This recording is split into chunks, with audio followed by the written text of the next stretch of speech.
Hello, I'm Matt Galloway, and this is The Current Podcast. It's about power. It's not about crime. It's not about equity. It's about control. We want these forces gone now. We want them out of our communities. D.C. is united in this. We do not want them here. We want them gone today. Anger is palpable among residents of Washington, D.C., where U.S. President Donald Trump has deployed National Guard troops for the past 2 weeks. He said it was necessary because of rampant crime. Data from D.C.'s Metropolitan Police says the number of violent offenses hit a 30-year low in 2024. And one of Donald Trump's top advisors, Stephen Miller, said the presence of National Guard troops has made the city safer. For the first time in their lives, they can use the parks, they can walk on the streets. You have people who can walk freely at night without having to worry about being robbed or mugged. They're wearing their watches again. They're wearing jewelry again. They're carrying purses again. People had changed their whole lives in this city for fear of being murdered, mugged, and carjacked. And Donald Trump is threatening to send the National Guard to Chicago as well. We'll hear from a congressperson from Illinois in just a moment. But first, I'm joined by Martin Austermuhle. He's a journalist with the local news source, The 51st, and a longtime resident of Washington, D.C. Martin, good morning. Good morning. How are you? I'm well, thank you. How are things in D.C.? Tell us how it's looking with the National Guard there. Well, I think there is the TV reality that President Trump wants to create, the sense of kind of like this city he has taken by force and has made safer than it's ever been. And then there's the reality on the ground. I've lived here for 25 years. I have kids here. School just started this week. In most parts of the city, life goes on as usual. Nothing much has changed. In other parts of the city, you do see the National Guard deployed. Now, the places where they are deployed are high tourist areas, kind of the national sites, the Washington Monument, the Lincoln Memorial. And these are just people in uniform with heavy military vehicles kind of standing around, not doing a whole lot of much. It's quite an image, though, to present to from the outside looking in. It's quite a stark image to see these military vehicles and uniformed armed guards in front of the monuments. Oh, absolutely. And I think that's exactly what President Trump wanted. It's not that the National Guard is actually going to fight crime in the District of Columbia. It's not built for that. But it is a big show of force. It makes for great optics. It makes for great TV and photography. And it kind of sends the message of, look, I'm in charge now. So what are they actually doing? I mean, honestly, at this point, for the first week that they were deployed, it was about 800 of them. There was a relatively small force. They were mostly standing around in very safe, highly trafficked tourist areas, just kind of standing there, mostly getting their pictures taken with tourists. Then they started increasing in size. Now we have about 2,000 National Guardsmen in the city. They started patrolling the local metro system, so you see them walking around. They're now carrying arms, which they weren't before.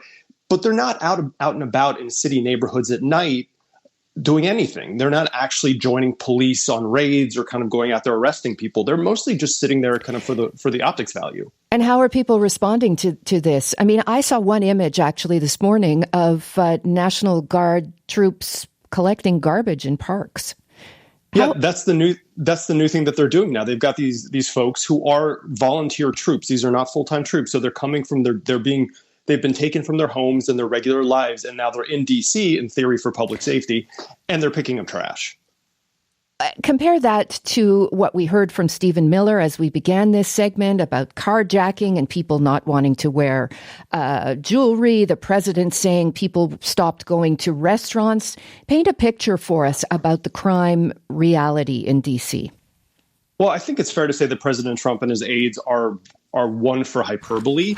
They like, using big language like that to make it seem like they've solved a big problem. Now, that being said, crime has been a problem in D.C. I mean, the city has higher than acceptable rates of homicide. I don't think anybody denies that. Now, has that interfered people's daily lives? No. I've lived here for 25 years. I've gone to the parks often. I walk my kids to school. All my neighbors do the same things. I mean, that is normal life.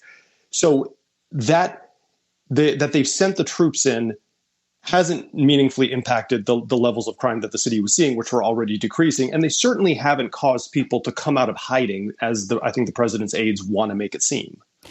What do you make? What is your sense of how the president and his team are disputing the numbers that crime rates are actually falling in D.C., even if they started from a high rate? The data from police say crime is actually down in the city. He says that's just police giving false numbers to create a false sense of security. Now, there is some truth that over the years, I mean, this isn't the first time that police have been accused of fudging some of the numbers, like turning a serious assault into a lesser assault and things like that to make the numbers look better. Now, is it widespread? That's what we don't know at this point. But the general assumption and the general perception is that this year, 2025, also last year, 2024, people were feeling safer. Now, things were bad in 2023. There was a post-pandemic spike in homicides, in violent crime, in carjackings. People did feel unsafe there. It was a regular topic of conversation among residents. Nowadays, far less so. I think more people are talking about the federal troops that they're seeing outside and the fact that those actually make them feel unsafe, which is ironic because they're supposed to bring safety to the city, but a lot of residents don't feel safe with federal troops around. I read one of your comments that you've heard from people that they may not call police if they were seeing a crime or a victim of a crime because of the National Guard troops. Well, it's not even the National Guard, because there's another element here that President Trump also deployed federal law enforcement agencies or people from the Drug Enforcement Administration, from the FBI. And those folks are very active in D.C. right now. And they're doing a lot of immigration enforcement. Now, D.C. has a large Latino community, and those folks have told me directly they will not call local police anymore if they see a crime or are victims of a crime because they're afraid that local police will turn around and tell immigration enforcement officers about what's happening. And in the past, it did not occur in D.C. Like, D.C. had a long-standing policy of not asking about immigration status when someone was reporting a crime. Right. Well, it was good for you to paint a picture for us of what's happening in the U.S. Capitol. Thank you so much. Thanks for having me. I appreciate it. Martin Austermuhle is a journalist at the 54th, a local news outlet in Washington, D.C. The U.S. president is also threatening to send the National Guard to Chicago. Chicago is a disaster, and the governor of Illinois should say, President, would you do us the honor of cleaning up our city? We need help. They need help. We may wait. We may or may not. We may just go in and do it, which is probably what we should do. We're joined now by Democratic Congressman Jesús García. He represents Illinois' 4th Congressional District, which includes Chicago. Good morning, Congressman. Good morning, Susan. Thank you for having me on. We're glad to talk to you from a city that the Prime Minister, or the President rather, describes as a disaster. He says he can clean up crime in a week. What is your response to his plan? He is not welcome in Chicago. This isn't about public safety. It's not about law and order. It's a show of force and mostly a staged show, again underscoring his authoritarian intentions. This is meant to create fear, to silence, and to control. Sending troops to occupy cities where they're not wanted doesn't enhance public safety, and we can't accept this as the norm. We've seen this in history, and that's why Chicago is very opposed to the mobilization of the Guard. Chicago also has a long history of being a safe haven for immigrants, for women's rights, for the LGBTQ community. Texas Democrats were here over the last month seeking refuge from the illegal and violative redistricting that's occurring in the state of Texas. That's why Trump has it in for Chicago. Congressman, how bad is the crime problem in your city? The president refers to it as, quote, a killing field. He doesn't know what he is talking about. Chicago's most serious crimes over the past 2 years have been reducing significantly. For example, the Chicago Police Department is reporting that homicides have decreased by 32%, robberies have decreased by 36%, and shootings have decreased by 36%. But those are from high numbers, are they not? Like the numbers, the crime numbers may be coming down, but the starting point was quite high. Would you admit that? We have had a serious violence problem in Chicago. Crime spiked during the COVID and the pandemic, without a doubt. We've had a significant challenge in terms of public safety, especially as it relates to young people and their involvement in gang and other illicit activities. We're not whitewashing that. What we're saying is that significant progress is being made. The trend toward improving public safety is a very encouraging one. The mobilization of the Guard will not improve public safety. The National Guard is not trained for that. It's a waste of time, and it's a charade. This is part of the Trump strategy. The president clearly sees crime as an issue that he and the Republican Party have some traction on. And it's been pointed out that some of the cities that he's targeting, including Chicago, are led by Democrats, the state's led by a Democrat. How do you see this as a political issue, and how do you respond by assuring people that Democrats want to fight crime as well? Well, look, without a doubt, it's very clear that the states with the highest levels of criminality are red states, where there are Republican governors and Republican legislatures who are governing those states. Let's be clear. Donald Trump is escalating his attack on Chicago because he needs a distraction from what? From the Epstein files, potentially incriminating Trump, the California redistricting response, and the fact that Texas legislators took refuge in Illinois is another reason. The D.C. militarization is rejecting Trump's mobilization. And of course, the mass mobilizations that have occurred all over the country are all signs of the rejection of his policies. How far are you and officials in your city and state prepared to go to make sure that National Guards don't show up? Donald Trump is deeply unpopular. As our governor has said, all options to prevent the mobilization of the Guard are on the table. What kind of options, Congressman? Pardon me? What kind of options are on the table?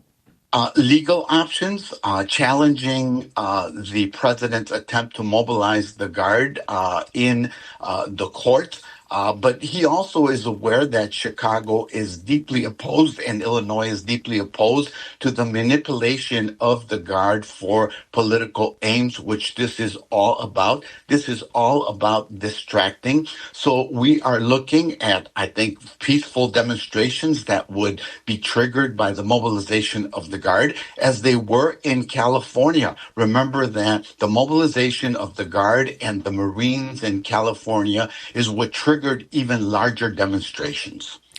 Congressman, we appreciate your time this morning. Thank you very much. Thank you, Susan.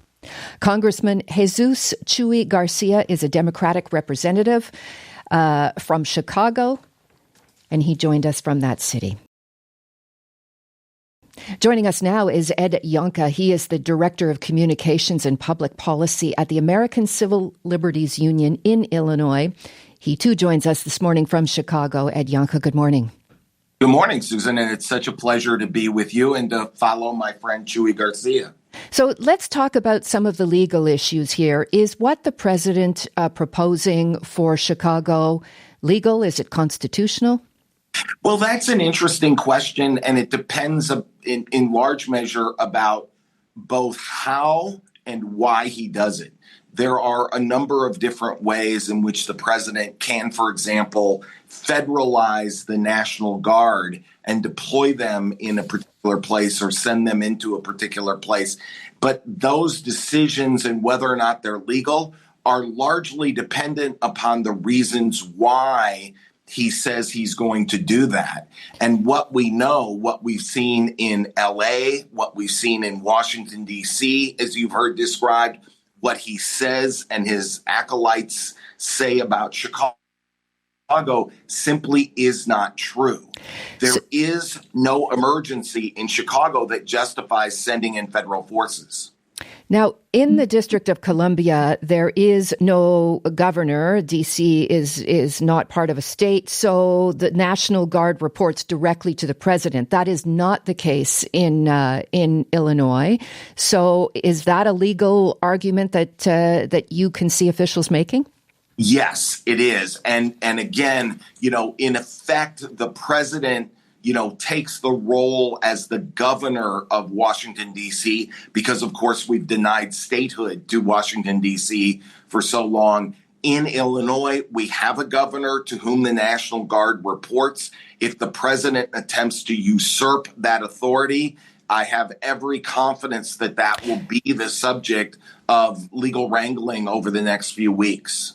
The president has also signed an executive order expanding the powers of the National Guard, creating new National Guard units. Not a lot of details about what he sees there, but essentially he says that they can be used to quell civil disturbances.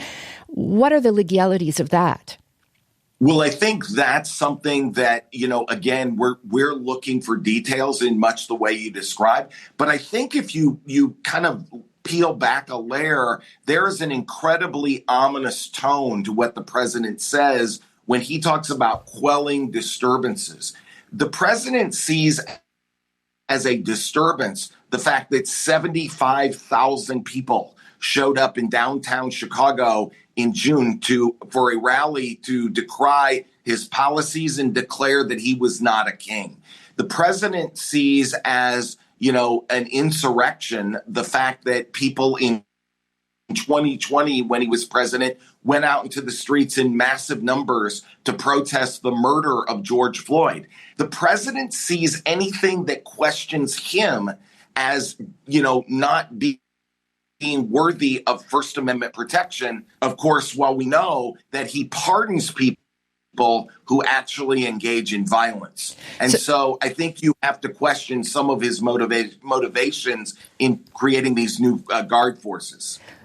Well, on the issue of motivations and their impact, what are the possible impacts on civil liberties in the United States?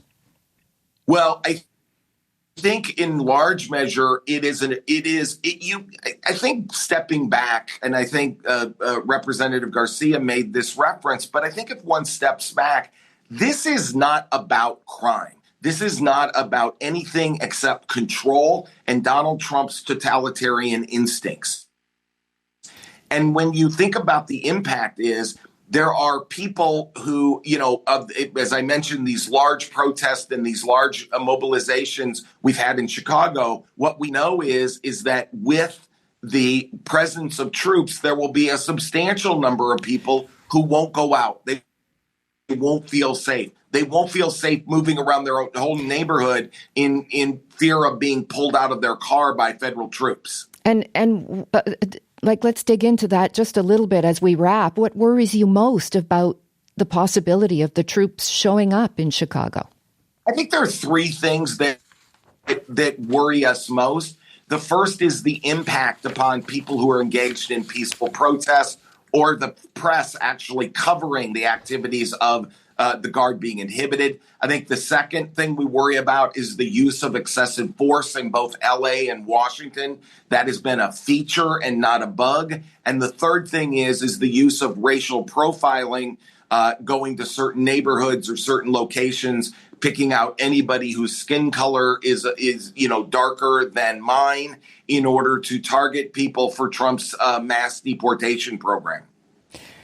Well, it's been interesting to talk to you this morning, and we appreciate your time. Thank you, Susan. Pleasure to be with you. Ed Yohnka is the Director of Communications and Public Policy at the American Civil Liberties Union in Illinois. He spoke to us from Chicago. You've been listening to The Current Podcast. My name is Matt Galloway. Thanks for listening. I'll talk to you soon.